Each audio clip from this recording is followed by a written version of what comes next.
Hobby کے لیے Kate پالنا، میں نے سنا تھا کہ بلی پالنا سنت ہے، کیا شوق کے لیے بلی پال سکتے ہیں؟ بلی پالنا جائز عمل ہے کیونکہ پاک جانور ہے، ناپاک نہیں ہے، اس کا تھوک بھی پاک ہے، لیکن ترغیبی عمل نہیں ہے، یہ ترغیب حلال جانوروں کی ہے کیونکہ اس سے لوگوں کو فائدہ ہوتا ہے، خوراک سستی ہو جاتی ہے، مرغیاں پالیں گے انڈے ملیں گے، حدیث میں آتا ہے مرغے کو برا مت کہو کیونکہ وہ اذان کے لیے جگاتا ہے، نماز کے لیے جگاتا ہے، تو پھر انبیاء نے بکریاں چرائی ہیں تمام پیغمبروں نے، تو اس لیے حلال جانوروں کو کے پالنے کو تو اپریشیٹ کیا جائے گا، حرام جانور بس آپ کا شوق ہے تو ٹھیک ہے لیکن کوئی فضیلت نہیں ہے اس کی۔ کیا بلی کا جھوٹا کھا پی سکتے ہیں؟ بلی پالنا کیسا ہے؟ کیا بلی کا جھوٹا حلال ہے؟ اگر بلی نے گوشت یا دودھ میں منہ مار دیا تو اس کے استعمال کا کیا حکم ہے؟ موسیٰ جان ریاض سے حدیث میں آتا ہے نبی صلی اللہ علیہ وسلم نے بلی کا جھوٹے کو پاک قرار دیا ہے اور اس کی وجہ یہ بیان کی فَإِنَّهَا مِنَ الطَّوَّافِينَ عَلَيْكُمْ، یہ تم پر بار بار چکر لگاتی ہے، یعنی گھریلو جانور، اس سے بچنا بہت ممکن ہے، تو اس لیے فقہاء نے لکھا ہے کہ بلی کا جھوٹا پاک ہے، لیکن مکروہ بہرحال ہے۔ مکروہ اس لیے کہ درندوں کے جھوٹے ناپاک ہوتے ہیں، حرام جانوروں کا جھوٹا ناپاک ہوتا ہے، تو بلی بھی بہرحال ایک درندہ ہے، تو نبی نے جو گنجائش دی اس کی وجہ بتا دی کہ اس سے بچنا ممکن نہیں ہے، بہت مشکل ہے اس سے بچنا، بار بار گھروں میں آتی ہے، منہ لگا دیتی ہے کھانے پینے کی چیزوں کو، تو اس سے پتہ چلتا ہے کہ ضرورت کی وجہ سے اس کی اجازت دی گئی ہے، تو ضرورت کی وجہ سے جس چیز کی اجازت دی جائے تو اس میں یہی ہوتا ہے کہ احتیاط بہتر ہے، تو اگر بلی نے گوشت میں منہ مار دیا، پانی میں منہ مار دیا تو استعمال کر سکتے ہیں، لیکن اگر کوئی احتیاط پر عمل کرے تو بھی ٹھیک ہے، تو زیادہ اچھا ہے۔ تو اب ایسا نہ ہو جائے کہ بلیوں کو اتنا لفٹ کرائیں جیسے انگریزوں نے کتوں کو لفٹ کرایا ہوا ہے کہ وہ اس کا جھوٹا باقاعدہ پراپر کھاتے ہیں پیتے ہیں، اس کے زبان لگاتے ہیں، اس کی زبان، کتا ان کے منہ میں زبان لگا رہا ہوتا ہے، اوٹ پٹانگ حرکتیں کر رہے ہوتے ہیں، اللہ تعالیٰ ان کو ہدایت دے، تو کتے کا جھوٹا تو بالکل ہی ناپاک ہے۔ میرا مقصد بتانے کا یہ ہے کہ بلی کو پالیں آپ لیکن اتنا لفٹ نہ کرائیں جتنا انگریزوں نے کتوں کو لفٹ کرایا ہوا ہے، کیونکہ ہے بہرحال درندہ، تھوڑا سا ریزرو رہیں اس سے، کھانے پینے کی چیزوں میں اس کو اپنے ساتھ شریک نہ کریں، فیملی ممبر نہ بنائیں آپ بلی کو۔ کیا بلی کا کاروبار حلال ہے؟ کیا بلیوں کا کاروبار کرنا جائز ہوگا؟ اگر ہم بلیاں پالیں اور بعد میں اسے بیچیں تو کیا یہ جائز ہے؟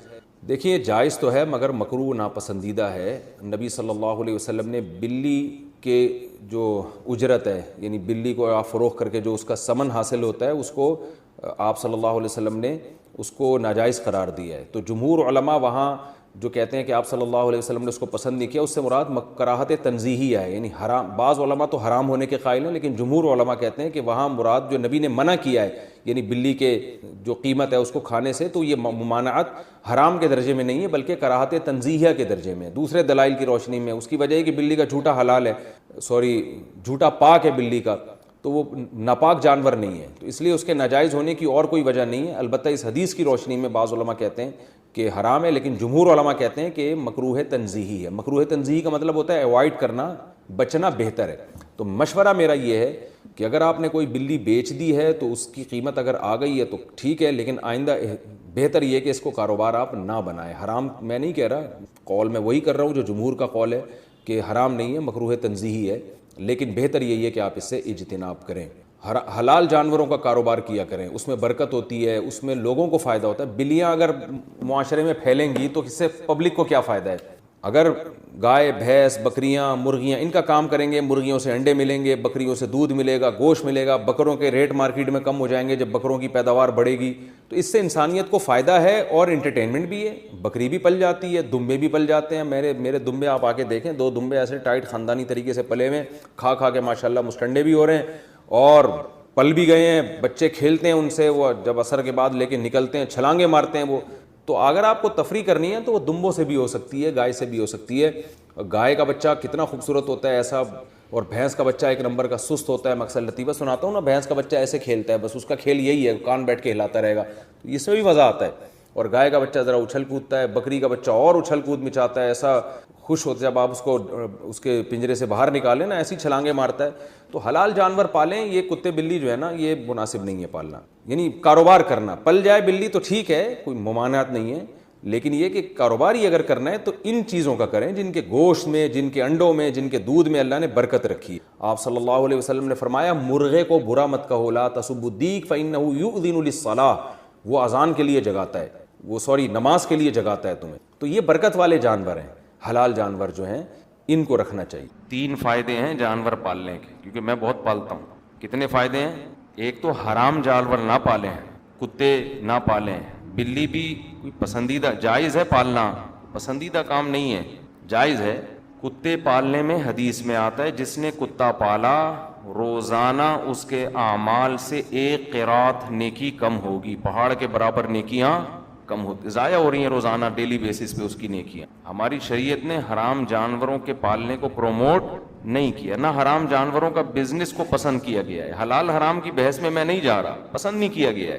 اسلام چاہتا ہے وہ کام کرو جس کا انسانیت کو فائدہ ہو. کتا کیا کاٹ کے کھائیں گے آپ؟ وہی بات ہے, وفادار ہے تو پالتے ہیں, وفادار ہے اس کی وفاداری سے فائدہ اٹھانا ہے, ضرورت ہے تو ٹھیک ہے, ضرورت نہیں ہے تو یہ کوئی ایسی وفاداری نہیں ہے جس سے دل لگایا جائے. دیکھو آپ کا دوست وفادار ہوگا نا, ٹائم پہ کام آیا, وفا کی ہے, آپ کے کام کا نہ بھی ہو, آپ اس کو وفاداری کے بدلے میں پال لو دوست کو, کہ یار یہ میرے فلاں موقع پہ بولو نا کام آیا تھا. کتا جو ہے نا, کتا وہ جانور ہے. میں نے ابھی کتے پہ پوری رپورٹ پیش کی آپ کو کہ اس کی وفاداری کا اس کو ثواب نہیں ملتا. تو وہ ہماری ضرورت کے لیے ہے, ضرورت کے لیے. جب تک ضرورت ہے ٹھیک ہے, ضرورت نہیں ہے تو بھائی جا تو اپنا کام کر. ضرورت ہوتی ہے حفاظت کے لیے, واقعی اگر ضرورت ہے حفاظت کی, ٹھیک ہے آپ پال سکتے ہیں اس کو. فوجیوں کو ضرورت ہوتی ہے یا کسٹم والوں کو ضرورت ہوتی ہے اپنے لیے کہ وہ چیک کر کے بتائیں گے کہ اس میں کوئی نشہ وشہ تو نہیں ہے, تو کتے سونگ کے بتا دیتے ہیں کہ بھائی اتنا تیرا اتنا میرا, وہ پہلے ہی رپورٹ پیش کر دیتے ہیں. یہ فائدہ ہوتا ہے کتوں کا. کسی نے, چلیں چھوڑیں پھر بات لمبی ہو جاتی ہے, کسٹم والے بھی بیان سنتے ہیں. ہمارے ایک جاننے والے کسٹم میں تھے, ان کی ترقی ہوئی تو وہ پریشان ہو گئے. ہم نے کہا لوگوں کی ترقی سے بندہ خوش ہوتا ہے, تنخواہ بھی زیادہ ہو گئی آپ کی پریشان. کہتے ہیں یار اب ایسی پوسٹ پر ہوں کہ کھانے کا زیادہ موقع ملے گا نہیں. حلال تنخواہ تو ڈبل ہو گئی ہے, لیکن جو کھانچے تھے وہ تو نیچے والوں کے ہاتھ میں اب فلٹر ہو کے آئے گا جو میرے پاس آئے گا. خیر, تو بات کہاں سے کہاں جا رہی ہے یار. 1 روپیہ بھی کوئی کسی کا کھا لے نا, 1 روپیہ بھی, وہ قیامت میں 1 روپیہ کی صورت میں نہیں ملے گا واپس. تو کسٹم والے جو ماشاء اللہ جو میرا بیان سن رہے ہیں ان کے علاوہ کی بات کر رہا ہوں, جو طبیعت سے رشوتیں کھا رہے ہیں نا, یہ خوش نہ ہوں, خوش نہ ہوں. کیونکہ میرے بھی کچھ دن پہلے باہر سے کچھ آیا, وہ کسٹم والے پی گئے, وہ الحمدللہ وہ پی گئے, وہ ملا ہی نہیں واپس. ہمیں جانے میں تاخیر ہو گئی, الحمدللہ اللہ کا بڑا فضل ہو. ہم نے کہا وہ اتنی مہنگی چیز نہیں تھی کہ ہم اس کے لیے اتنا درد سر لیتے, پی رہے ہیں پینے دو. تو مسئلہ یہ, اچھے برے ہر جگہ ہوتے ہیں, سارے ایک جیسے نہیں ہوتے. میں بار بار کہتا ہوں جو بیان سن رہے ہیں وہ بہترین لوگ ہیں, ان کے علاوہ کی بات کر رہا ہوں. تو بات یہ چل رہی تھی کہ آپ کتا پالیں, جب ضرورت پوری ہو چھوڑ دیں اس کو. ریوڑ کے لیے پالنا ہے, بعض لوگوں نے چھتوں پہ پرندے پالے ہوئے ہیں, چوریاں ہوتی ہیں, وہاں کے لیے کتا. یہ شریعت کا کتنا بڑا احسان ہے کہ ایک جانور کو پسند نہیں کیا, اس کے باوجود ضرورت کے لیے اس کو استعمال کرنے کی اجازت دے دی. کیوں دے دی؟ اس لیے کہ یہ جانور ہماری خدمت کے لیے پیدا ہوئے ہیں, خدمت کے لیے. جب تک خدمت ہے ٹھیک ہے, شوقیہ نہ پالیں. آج کل بڑے مالدار گھرانوں میں کتے پالنے کا شوق بہت تیزی سے بڑھ رہا ہے.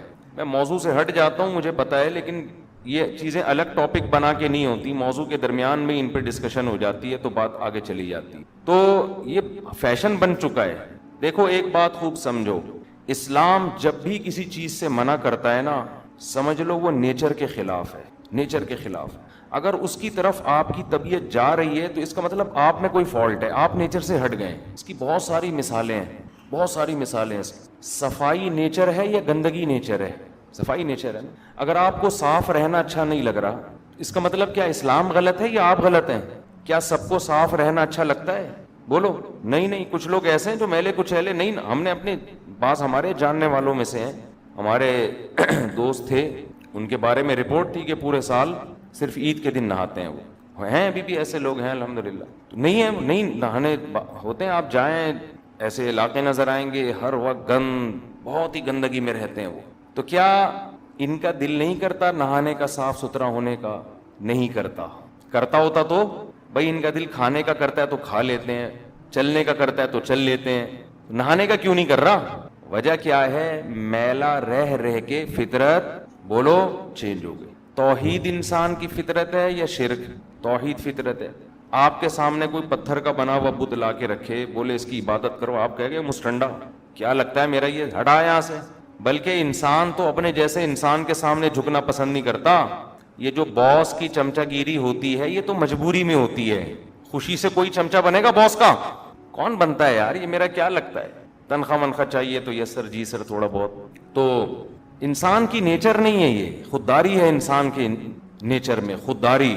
لیکن جب فطرت چینج ہوتی ہے الٹ جاتا ہے. تو اسی طرح یاد رکھو, انسان کو یہ جو حرام جانور ہے نا, جو درندے ہیں چیر پھاڑ کے کھانے والے, ان میں اللہ نے ایک وحشت رکھی ہے, ان میں انسیت نہیں ہے, مانوسیت نہیں ہے. انسیت سمجھتے ہیں جسے دیکھ کے ایک اچھا سا لگے, یہ نہیں ہوتا ان میں. آپ نے بارہا دیکھا ہوگا, آپ اپنے دوست سے ملنے کے لیے گئے, دروازے پہ کتا ہے, آپ ایک دم دیکھ کے ہل جاؤ گے تھوڑی دیر کے لیے, یہ وحشت ہے.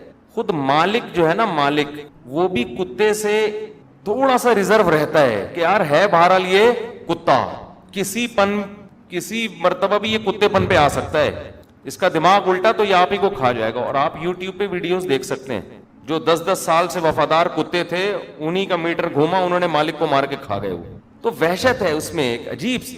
پھر ان کی لید میں ایک الگ بدبو ہے, ان کے پیشاب میں, ان کی گندگی میں ایک الگ اسمیل ہے, اس میں بیماریاں ہیں. یہ انسان کے مانوس ہونے کے لیے نہیں ہے یہ جانور. انسان کو جن جانوروں سے اللہ نے مانوس کیا, جو صحابہ کرام پالتے تھے, جو انبیاء کرام پالتے تھے, وہ جانور ہیں اونٹ. آپ کبھی کسی جنگل میں اونٹ چلتے ہوئے دیکھیں, ہم تھر گئے تھے, اونٹوں کے غول دیکھ کے ایک الگ سی روحانیت. کتوں کو دیکھ کے کبھی یہ روحانیت محسوس نہیں ہوتی. ممکن ہے کوئی کتا پالنے والا میرا بیان سن رہا ہو کہ ہمیں تو بڑی روحانیت نظر آتی ہے, 6 کتے لائن سے جا رہے ہیں. آپ کو اگر نظر آ رہی ہے اس کا مطلب آپ چینج ہو چکے ہیں, اسلام چینج نہیں ہوا, آپ کی فطرت مسخ ہو گئی ہے. جو آدمی نیچر پہ ہو, بالغ ہوتے ہی نکاح کا دل کرے گا نا, اس کا لڑکیوں کی طرف طبیعت مائل ہوگی. جو گندا ہو وہ کدھر جائے گا؟ وہ لڑکے کی طرف جائے گا. دوسرے آدمی کو گھن آ رہی ہوگی, ابھی بے غیرت کو, بے شرم کو دیکھو کیا کر رہا ہے. دوسرے کو گھن آ رہی ہوگی, یار یہ پکڑا گیا, کس کام میں پکڑا گیا ہے, گھن آ رہی ہوگی اس کو. آپ کو گھن آ رہی ہے, اس کو نہیں آ رہی, تبھی تو اس نے یہ کام کیا نا. تو اب بتاؤ آپ گندے ہو یا وہ گندا ہے؟ وہ آپ کو گندا کہے گا کہ یار اتنا اچھا ہے یہ اور تمہیں اچھا نہیں لگ رہا. بھائی سبکتگین صاحب کتنے اچھے ہیں, میں اپنے ابا کی بہو بنا رہا ہوں اس کو. یورپ میں تو ہونے لگا ہے نا, میں بتاتا ہوں بار بار. یورپ میں جب بیٹا کہے نا ابا میری شادی کر دو, تو پوچھتے ہیں میل سے یا فیمیل سے. یہ سسٹم ابھی وہاں چلنے والا ہے. تو ہم اس کو لطیفہ سمجھتے ہیں, لیکن وہاں ایک چیز کامن ہوتی جا رہی ہے. تو اب آپ بتاؤ اسلام برائی یا انہوں نے برائی کو پروموٹ کیا ہے؟ یہ تو نیچر تھوڑی ہے, یہ کوئی جانور یہ کام نہیں کرتا. تو یہ بات صرف میں یہ دماغ میں بٹھانے کے لیے کہ انسان جب الٹا ہوتا ہے تو اسے ہر چیز الٹی نظر آتی ہے. اس کا حل یہ نہیں کہ سب چیزوں کو الٹا کر دے, اس کا حل یہ خود سیدھا ہو جائے. کسی کو سبکتگین اچھا لگ رہا ہے تو بھائی اس کو خدا کا واسطہ اس سے تعلق چھوڑ کے خود سیدھا ہونے کی کوشش کرو. جو نیچر ہے تمہیں وہ اچھی لگنے لگے گی تھوڑے دنوں میں. کوئی بھنگی ہے جس کو نہانے کا دل نہیں کر رہا, اس کو یہ نہیں کہ سب کو میلا کر دے. وہ اس کا طریقہ یہ, ایک دن اس کو سروس اسٹیشن لے جا کے تیزاب سے نہلاؤ, بار بار نہلاؤ, خوشبوئیں چھڑکو, تھوڑے دنوں میں اس کو صفائی اچھی لگنے لگے گی. اس لیے جو لوگ کتے پالتے ہیں, بلے پالتے ہیں, ان سے میں کہتا ہوں کچھ دن اونٹ, بکریاں, بھیڑ, مرغیاں پال کے دیکھو. میرے دوست ہمارا یہ شاگرد کہہ رہا تھا کہ آج مرغیوں پہ بیان ہوگا. میں نے اس ہفتے مرغیاں بطخیں خریدی نا, کہہ رہے آج ہو نہیں سکتا کہ مرغیوں پہ بیان نہ ہو. میں نے کہا نہیں ہوگا, آج کوئی ٹاپک ہی نہیں ہے. لیکن یہ اس لیے نہیں ہوا کہ میں نے رکھی ہوئی, وہ اتفاق سے. تو خیر, شریعت نے جو حلال جانور ہے نا, اونٹ ہے. آپ کبھی تھر کے ریگستانوں میں جائیں, اونٹ گھوم رہے ہوتے ہیں, بڑا ایک روحانیت سی محسوس ہوتی ہے. اتنی لمبی لمبی گردنیں, ایسے مستانی چال چلتے ہوئے جا رہے ہوں گے, اچھے لگ رہے ہوتے ہیں. ایک الگ سا لک. مدینہ جب آپ جاتے ہیں, اونٹوں کے پورے بڑا عجیب سی روحانیت ہوتی ہے. وہاں آپ جائیں گے, ان کی لید میں جو اسمیل ہے, بدبو ہے, اس سے انسان کو گھن نہیں آتی, کوئی الٹی نہیں آتی. بھینسوں کے باڑے میں جائیں, آپ کو الٹی نہیں آئے گی, بے ہوش نہیں ہوں گے آپ, حالانکہ کتنا گوبر پڑا ہوا ہوگا. یہ جانور اللہ نے, جن میں 4 جانوروں کا تو اللہ نے قرآن میں الگ سے ذکر کیا, 8 ازواج, فرمایا 8 قسم کے جانور ہیں جو ہم نے انسان کی خدمت کے لیے پیدا کی ہیں. اور قرآن کہتا تھا کہ مشرکین نے ان جانوروں کو نا اپنے اوپر حرام کر دیا تھا.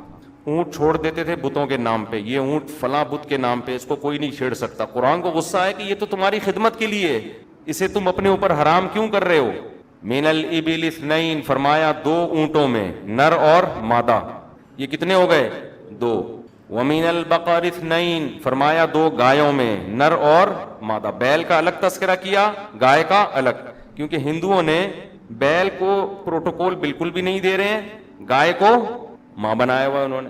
جو گائے کا ہسبینڈ ہے اس کی کوئی ویلیو نہیں ہے، سمجھ رہے ہیں نا، اس کی کوئی حیثیت. تو قرآن نے کہا ہماری نظر میں نہ گائے کی ویلیو نہ بیل کی، دونوں ایک جیسے ہیں، کٹ کے کھانے کے لیے اللہ نے تمہارے لیے بنایا. وَمِنَ الْبَقَرِ اثْنَيْنِ، بھینس بھی گائے ہی کے حکم میں ہے. تو پالنے کی چیز اونٹ ہے اور کیا ہے؟ گائے بھینس ہے. ابھی میں ان کے کچھ بتاتا ہوں اسلام نے جو ترغیب دی اس میں فائدے کیا ہیں. تیسری چیز وَمِنَ الْمَعْزِ اثْنَيْنِ وَمِنَ الضَّأْنِ اثْنَيْنِ، بکرا بکری اور دمبا اور دمبی، جس میں بھیڑ چکی والا دمبا وغیرہ یہ سب اسی میں آ گئے. قُلْ آذَكَرَيْنِ حَرَّمَ أَمِ الْأُنْثَيَيْنِ أَمَّا اشْتَمَلَتْ عَلَيْهِ أَرْحَامُ الْأُنْثَيَيْنِ. اللہ کہتے ہیں بتاؤ اس میں نے نر کو حرام کیا ہے یا مادی کو حرام کیا ہے؟ میں نے تو کسی کو بھی حرام نہیں کیا، تو تم کیوں حرام کر رہے ہو اپنے اوپر؟ آج ہم عقیدے کے اعتبار سے تو حرام نہیں کر رہے ان چیزوں کو، عملاً حرام ہی کر دیا ہے. عملاً کیا کر دیا ہے؟ اور ان میں وہ چیز حرام کی ہے جو سب سے نفیس تھی، ان کی چربی جو سب سے زیادہ. دیکھو ان چار جانوروں کو مشرکین اپنے اوپر حرام کرتے تھے، اللہ کو غصہ آیا کہ اللہ نے تو اسپیشل نام لے کے حلال کیے، کیوں حرام کر رہے ہو؟ اس کا مطلب اللہ چاہتے ہیں کہ یہ چیزیں کھاؤ، چاہتے ہیں کہ نہیں چاہتے؟ آج بچوں کو جو کھلایا جا رہا ہے وہ آپ دیکھ لیں، پاپڑ کھا رہے ہیں، اور ارتغل پاپڑ بھی آ گئے مارکیٹ میں، حلیمہ پاپڑ بھی آ گئے ہیں. بچوں کو گوشت ہی نہیں کھلاتے. بچوں کے لیے تو گوشت، گائے کا گوشت خاص طور پہ بہت ہی مفید ہے. بچوں کو تو گائے کے گوشت میں جو پاور ہے وہ یہ اس میں تھوڑی ہے باقیوں میں. دوسرا، اللہ نے یہودیوں پہ حرام کی تھی چربی ان جانوروں کی، ان کے گناہوں کی وجہ سے، کیونکہ سب سے لذیذ چیز کیا ہوتی ہے؟ فیٹ، جس میں گوشت پکتا ہے. وہی حرام کر دیا تو گوشت کو پکانے کا مزہ گیا. اللہ نے کہا بس سیخوں پہ تکے لگا لگا کے نا کوئلے پہ پکاؤ. اب یہ جو سالن بنتا ہے نا چربی میں ڈال کے، اس سے تم محروم ہو گئے. اس کا مطلب سب سے نفیس چیز اس جانور میں کیا تھی؟ ان کا فیٹ. وہ ڈاکٹروں نے حرام کر دیا، وہ کمپنیوں نے حرام کر دیا. ڈالڈا، اور ڈالڈا کا نام نہیں لینا چاہیے، ساری ایک جیسی ہیں. جتنی بھی ملٹی نیشنل کمپنیاں، یہ والا آئل پیجیے، یہ والا آئل کھائیے، کولیسٹرول فری، چمکتا ہوا بالکل شیشے کی طرح. خدا نے گوشت ہمیں دیا، بولا یہ گوشت ہے، اسی کے اندر چربی ہے. ہاں بات چلی گئی. تو میں یہ کر رہا تھا، چار جانور اللہ نے حکم دیا، دمبا، بکرا، گائے اور اونٹ. اسی طرح ہمیشہ سے صحابہ، تابعین اور پیغمبروں میں رواج رہا ہے مرغیاں بھی پالنے کا. اب کمال کی بات دیکھو، حدیث میں آتا ہے لا تسبوا الدیک فإنه یؤذن للصلاة، مرغے کو برا مت کہو، یہ صبح نماز کے لیے جگاتا ہے. اس سے مرغا کی بھی ترغیب کسی حد تک اشارہ ملتا ہے نا کہ یہ چیزیں گھریلو چیزیں ہیں، یہ گھریلو چیزیں ہیں. کمال کی بات یہ ہے کہ ان کی بیٹوں میں، ان کی مینگنیوں میں، ان کے پیشاب میں انسان کے لیے بیماریاں نہیں ہیں. ان میں جو وبائیں پھوٹتی ہیں وہ انسانوں کو نہیں لگتی. سمجھ میں آ رہی ہے بات کہ نہیں آ رہی؟ آپ بندر پالو، اس میں کوئی وائرس آیا، اس بات کا خطرہ ہے کہ وہ وائرس آپ میں پھیل جائے. آپ کتا پالو، کوئی بیماری آئی، خطرہ ہے کہ آپ تک پہنچے گی وہ بیماری. ان جانوروں میں کتنی بڑی بڑی بیماریاں آتی ہیں. آپ نے دیکھا ہوگا مرغیوں میں بیماری آئی ہے، لاکھوں مرغیاں مر گئی، پولٹری فارم والا ایک بھی نہیں مرا ہوتا. تو اسلام جب کسی چیز کو ہائی لائٹ کر رہا ہے نا، وہ قیامت تک کے لیے ہے، اس کا کوئی آلٹرنیٹ بولو نہیں ہو سکتا، کوئی متبادل نہیں ہو سکتا. تو ایک فائدہ تو اس میں کیا ہے کہ یہ ان جانوروں کو پالنے میں کہ آپ کی جو اسلام جن جانوروں کی ترغیب دے رہا ہے تو اسلام پر کسی حد تک عمل ہو جائے گا. میں نہیں کہہ رہا کوئی اسلام کا کوئی یہ شرعی حکم ہے. دوسرا فائدہ یہ ہے اس کا انسانیت کو فائدہ ہے. لوگ جب حلال جانور پالیں گے، مارکیٹ میں گوشت بولو نا سستا ہوگا، دودھ بول لو یار سستا ہوگا، تو وہ کام کرو جس کا انسانیت کو فائدہ ہے. انڈے آپ کے گھر کے خرچہ بھی تو نکلے گا نا. تیسرا، بہت سارا گھر میں جو سبزیاں پکتی ہیں، دال پکتی ہیں، جو ویسٹیج ہوتا ہے، کچرا ہوتا ہے، وہ ضائع ہونے سے بچے گا. آپ یہ جانور پالو نا، بکری، مرغی وغیرہ، گھر کی بچی ہوئی ہر چیز یا تو مرغی کھا جائے گی یا بکری کھا جائے گی، وہ پھر گھوم کے دودھ بن کے آ جائے گی آپ کے پاس. تو اللہ چاہتے ہیں کہ چیزیں ضائع ہوں یا اللہ چاہتے ہیں چیزیں بچیں؟ بولو نا کیا ہو گیا؟ تو بچت ہے نا اس میں. کتے کو کیا کھلاؤ گے؟ زیادہ گوشت کھلا دیا وہ کتا پن پہ آ جائے گا. پھر وہ جو گند نکالتا ہے کتا، وہ بیماریوں کا ذریعہ. یہ جو جانور ہیں یہ کچھ دودھ بنا کے نکالیں گے اور کچھ مینگنیاں بنا کے. تو وہ مینگنیاں یا ان کی جو لید ہے وہ زمین کے لیے ٹونک ہے، یہ جو آج کل یوریا نے زمینوں کا بیڑا غرق کر, آپ کو پتا ہے پہلے زمانے میں زمین میں کیچوے بہت ہوا کرتے تھے, ہوتے تھے کہ نہیں ہوتے تھے؟ ہمیں تو یاد ہے کیاریوں سے ہم کیچووں کے ساتھ کھیلتے تھے بچپن میں. آج کل کیچوے مارکیٹ سے شارٹ. کیچوا زمین کی طاقت کے لیے اتنا مفید کیڑا ہے, جس کیاری میں کیچوے ہوں آپ وہاں کوئی پودا لگائیں, جس میں کیچوے نہ ہوں, دونوں کی گروتھ میں ڈبل کا فرق ہوگا. کیچوا جب خوراک کھاتا ہے نا, کھاد بنا کے نکالتا ہے, فرٹیلائز, وہ اتنی تیزی سے زمین فرٹائل ہوتی ہے, اتنی پاور بڑھتی ہے. آج کل جو مارکیٹ میں اسپرے آ رہے ہیں نا, جو ہم یورپ سے اور امریکہ سے خرید کے اپنی کھیتیوں پہ کر رہے ہیں, ان اسپریز نے ان کیچووں کو ختم کر دیا اور پیداوار کی ایسی کی بولو تیسی کر. سمجھتے ہو؟ پہلے کتے پہ رپورٹ کی پیش کی ہم نے, کیچوے پہ رپورٹ پیش کر دی. تو اب وہ بھی ختم ہوتے جا رہے ہیں. ہو گئے, مجھے تو نظر ہی نہیں آ رہا. سنے پیکٹ میں کیچوے مل رہے ہوتے ہیں مرغیوں کو کھلانے کے لیے نا, کیچوے بھی پیکٹ میں مل رہے ہیں جا کے. خیر, تو ان جانوروں, یہ زمین, ان کی مینگنیاں زمین کو طاقت دیتی ہیں. تو یہ دوسرا فائدہ. تیسرا فائدہ کیا ہے؟ تیسرا فائدہ ہے آپ میں تواضع پیدا ہوگی. جو لوگ جانور پالتے ہیں ان کے اندر تواضع, کیونکہ وہ یہ 3 پیس سوٹ اور ٹائی میں یہ کام ہوتا نہیں ہے. سمجھ رہے ہیں نا آپ؟ یہ کام 3 پیس سوٹ اور ٹائی کا ہے. آدمی نیچر کے قریب ہوتا ہے. چوتھی بات, بہت ساری ذہنی بیماریوں سے بچتا ہے انسان, بہت ساری ذہنی. میں نے خود سنا ہے بعض نفسیاتی ڈاکٹر جو ڈپریشن کے مریض ہوتے ہیں ان کو جانور پالنے کا مشورہ دیتے ہیں. تھوڑا دماغ لگاؤ ان چیزوں کی طرف. ہر وقت جو ہے نا دماغ بھرا رہتا ہے, میں اتنا پیسہ وہاں سے کماؤں, اس سے اتنا پیسہ لینا, اس سے اتنا پیسہ لینا. بیگم کو کیا ہو گیا, وہ بھاگ گئی, وہ واپس کیوں نہیں آ رہی, ساس نے یہ کیوں کہہ دیا, سسر صاحب نے آج الٹی بات کیوں کر دی, سالے کیوں آ کے بیٹھ گئے, بے وقت کھانا بھی مانگ رہے ہیں. ہر وقت ڈپریشن میں کیا کرے گا؟ جانور ڈپریشن نہیں دیتے آپ کو. سارا دن نہ کھلاؤ, بیچارہ پڑا رہے گا اپنا آرام سے, گناہ ملے گا آخرت میں, وہ کچھ نہیں کہے گا آپ. تو خیر, یہ تو ایک الگ سے ٹاپک بیچ میں آ گیا, لیکن یہ ضروری تھا. سی فوڈ حلال و حرام کی تفصیل. سی فوڈ میں سے کون سی چیزیں حلال ہیں اور کون سی حرام؟ بنت حوا نے پوچھا ہے. سمندری مخلوق میں جمہور کے نزدیک تو سب کچھ جائز ہے, لیکن امام ابو حنیفہ, امام ابو یوسف, امام محمد, بہت سے مسائل میں امام محمد نے امام ابو حنیفہ سے اختلاف کیا, بہت سے مسائل میں امام ابو یوسف نے اختلاف کیا, بہت سے مسائل میں دونوں نے امام حنیفہ سے اختلاف کیا. یہ تینوں استاد شاگرد تھے. لیکن یہ مسئلہ ایسا ہے کہ اس میں تمام علماء حنفیہ متفق ہیں کہ سمندر میں صرف مچھلی کھانا حلال ہے, مچھلی کے علاوہ کوئی اور مخلوق وہ جائز نہیں ہے.